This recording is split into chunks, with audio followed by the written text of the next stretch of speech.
Bwana Yesu asifiwe. Kwa majina naitwa Philip Mugaji. Nimeokoka. Yesu ni Bwana na kiongozi wa maisha yangu. Leo nataka kufunza, nina neno kutoka kwa Bwana amenielekeza. Niweze kufunza yule atakayeweza kuiona video hii, kwamba Mungu yupo kwa ajili ya wewe uliyepitia magumu. Hayo magumu ni mtihani wako ambao wewe ukiamua kubadilika leo, kumfuata Yesu kama kiongozi wa maisha yako na kuwa mwombezi katika maisha yako na kuwa mtu wa kushukuru Mungu kupitia kwa Yesu Kristo, ili mapenzi ya Mungu yafanyike katika maisha yako, basi utaweza kuwa na maisha yasiyo na msukosuko. Hakuna yule anayemwamini Mungu, wanawake wanaomba au watoto wake wanaomba mikate barabarani. Hakuna. Na kama yupo, nionyeshe leo. Bwana amesema niwasomee katika kitabu cha Tesalonia mlango wa 5 mstari wa 17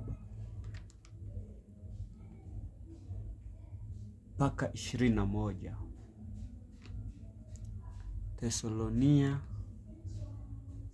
ama Thessalonians kwa Kiingereza, mlango wa 17 mstari wa 17. Mlango wa 5 mstari wa 17 inasema hivi: Pray without ceasing. Give thanks in all circumstances, for this is the will of God in Christ Jesus for you. Do not quench the spirit. Do not despise prophecies, but test everything. Hold fast what is good. Abstain from every form of evil.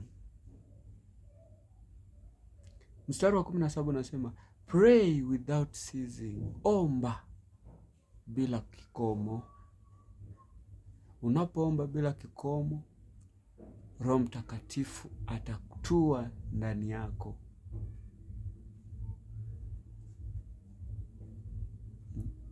Give thanks in all circumstances. Shukuru. Kuamka hujalipia, we shukuru.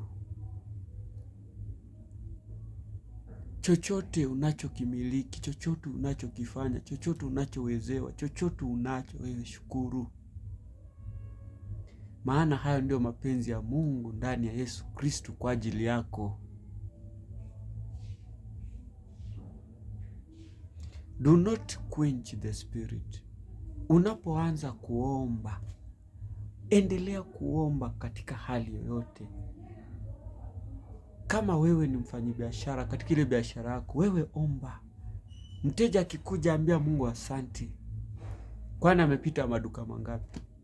Ukienda kununua hiyo stoku yako, limwambia kwamba akuja anunue kwako. Endelea kuomba. Don't quench the spirit. Test everything. Hold fast what is good. Abstain from evil, from every form of evil. Unapokuwa mwombezi, wakati mawazo mabovu yanakukujia, yatakuwepo na mawazo mema. Waamuzi ni wako. Abstain from evil.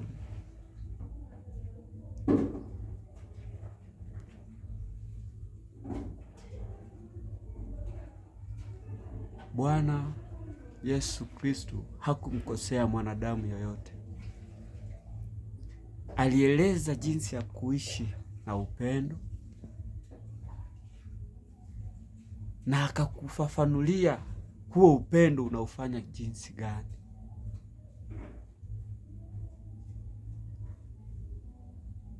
Katika hii dunia sote tunapita. Kama Mungu alimwambia Abrahamu, ondoka katika lile shamba la baba yako, uende wewe ndiye Abrahamu wa leo.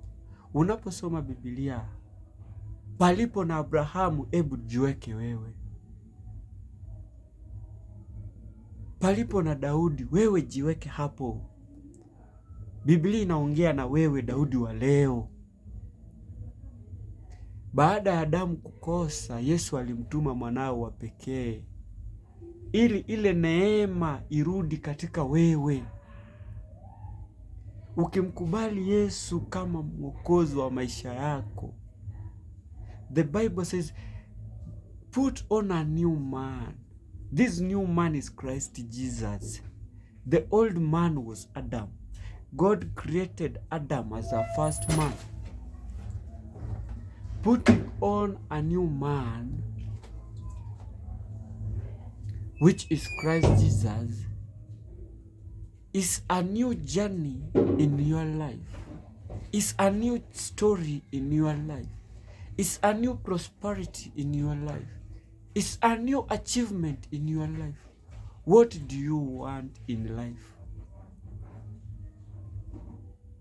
Kuna wale watakao sema kwamba nawaeleza nini?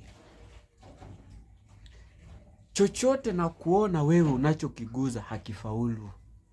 Chochote unachokiwaza hakifaulu. Sasa ipo hivi.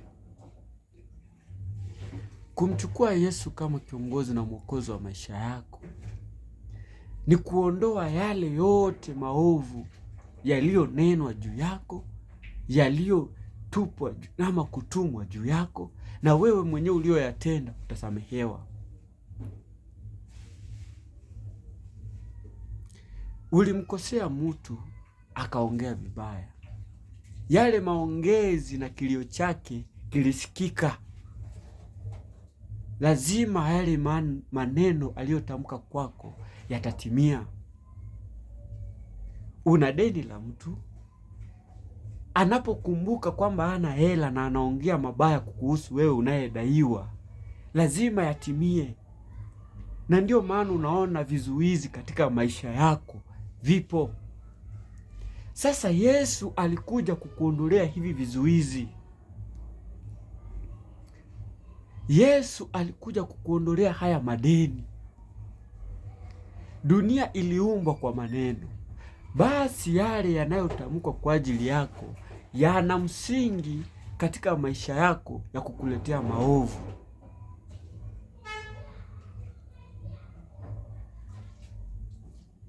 Tumjue Yesu na yote tutashinda. Tumjue Yesu na yote tutapita. Hayo unayopitia kwa leo ni mtihani kwa ajili ya kesho. Usijipe mawazo ukiwaza kesho. Kesho si yako, wewe achana nayo. Kesho achana nayo.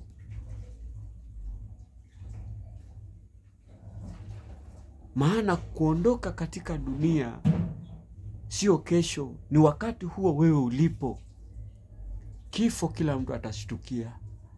Uwe mgonjwa, uwe na ajali, kifo kila mtu atashtukia. Basi kwa ajili hiyo, tuitishe neema ya Mungu inayotuwezesha sisi kuamka mapema. Tuitishe neema ya Mungu inayotulinda. Tuitishe neema ya Mungu inayotuwezesha kupata na kufanya na kutenda na kufikiria chochote kile tunachokitaka. Naye ukisikiza hii video na uamini katika maombi, uamini katika kusoma Biblia, uamini katika kushukuru Mungu kupitia kwa Yesu Kristo.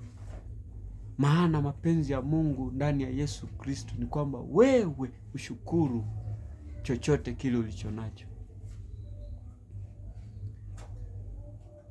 Na hilo ndilo neno la siku ya leo.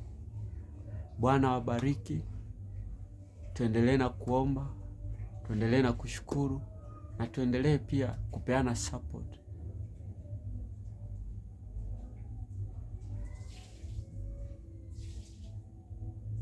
Na hilo ndilo neno la Mungu kwa siku ya leo. Huo ndio ujumbe niliokuwa nao kutoka kwa Mwenyezi Mungu aliye Mwokozi na muumbaji wa maisha yetu, aliyemtuma mwanao wa pekee.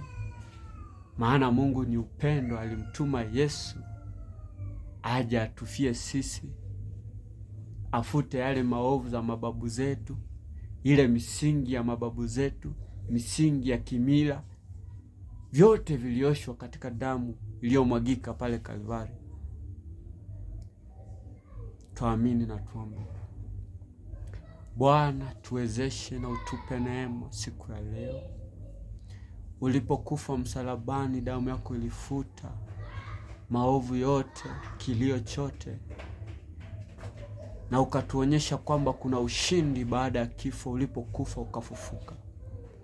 Ewe Yesu Kristo, Mungu usiyeshindwa, umeketi katika mkono wa kiume wa Muumbaji, umeketi katika mkono wa kiume wa Mungu mtawala wa vyote. Bwana, tuwezeshe sisi waovu, tuwezeshe sisi wenye tamaa, ili tuweze kuleka neno lako katika maisha yetu. Tunapowaza maovu, neno lako lishinde hayo maovu katika maisha yetu. Tumeomba neema yako ijae juu yetu. Tutumie Roho Mtakatifu atuongoze, atufunze na tuelimishe. Katika hao machache nimeomba Bwana, na hata kuamini nikisema ni asante. Amina, amina.